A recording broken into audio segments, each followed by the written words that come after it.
एक बार महात्मा बुद्ध एक गांव में अपने शिष्यों सहित घने पेड़ की छांव के नीचे बैठे थे। आसपास के गांव के बहुत से लोग अपनी अपनी मानसिक परेशानियां लेकर महात्मा बुद्ध के पास आ रहे थे।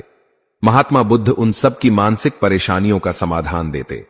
सब लोग खुशी खुशी अपनी समस्याओं का समाधान पाकर वहां से लौट रहे थे। वहीं से कुछ दूर बैठा एक दुखी भिखारी खुद की किस्मत को कोसता हुआ बुद्ध के पास जाने वाले लोगों को देखकर ये सोचने लगा कि अभी कुछ देर पहले तो ये लोग दुखी मन से मुंह लटकाए उन महात्मा के पास गए थे और अब इतना खुश होकर कैसे वापस लौट रहे हैं। आखिर माजरा क्या है, जरा मैं भी जाकर देखूं कि वो महात्मा ऐसा कौन सा खजाना बांट रहा है इन लोगों को, जो इनके चेहरे खुशी से लाल हो गए। जब वो दुखी भिखारी कुछ नजदीक गया तो उसने देखा कि ये महात्मा तो लोगों को प्रवचन देकर लोगों के दुख का निवारण कर रहे हैं।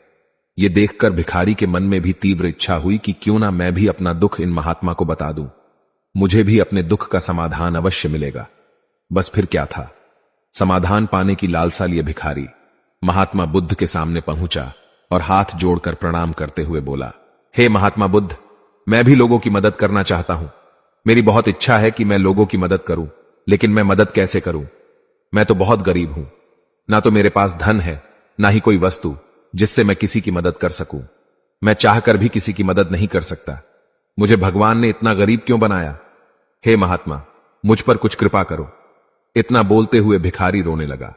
महात्मा बुद्ध बोले, तुम बहुत अज्ञानी हो, क्योंकि तुम अब तक इस भ्रम में जी रहे हो कि तुम्हारे पास कुछ नहीं है, जबकि दूसरों को कुछ देने के लिए तुम्हारे पास बहुत कुछ है। तुम बिना धन और वस्तु के भी दूसरों की मदद कर सकते हो। तुम्हारे पास जुबान है जिससे तुम मीठे शब्द बोलकर किसी के दुखी चेहरे पर मुस्कान ला सकते हो। इन्हीं शब्दों की ताकत से तुम किसी के भी टूटते हौसलों को फिर से मजबूत कर सकते हो। इन्हीं शब्दों की ताकत से तुम किसी के भी मन में सकारात्मक विचारधारा के बीज बोकर उसको गलत रास्ते पर जाने से रोक सकते हो। तुम्हारे पास 2 हाथ है जिससे तुम किसी भी कमजोर और लाचार की मदद कर सकते हो। तुम्हारे पास 2 आंखें हैं जिससे तुम किसी अंधे को रास्ता दिखा सकते हो।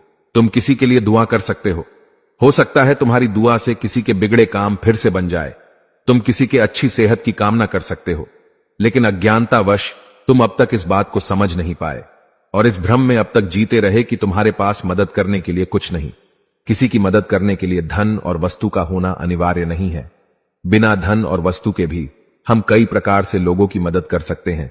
महात्मा बुद्ध के ज्ञान भरे इन सुंदर वचनों को सुन भिखारी के चेहरे पर मुस्कान आ गई और वो खुशी से झूमता हुआ वहां से चला गया। तो दोस्तों, महात्मा बुद्ध के इन बातों से कितना सुंदर ज्ञान जानने को मिला। आज के समय में ऐसे ही बहुत से लोग हैं जो यही सोच सोच कर दुखी होते रहते हैं कि मेरे पास ये नहीं है, वो नहीं है, बल्कि जो है उसी में संतोष करना सीखो और बिना किसी मतलब के लोगों की मदद करो। इन्हीं से आपको परम सुख की प्राप्ति होगी। तो दोस्तों, यह कहानी आपको कैसी लगी कमेंट्स करके जरूर बताना।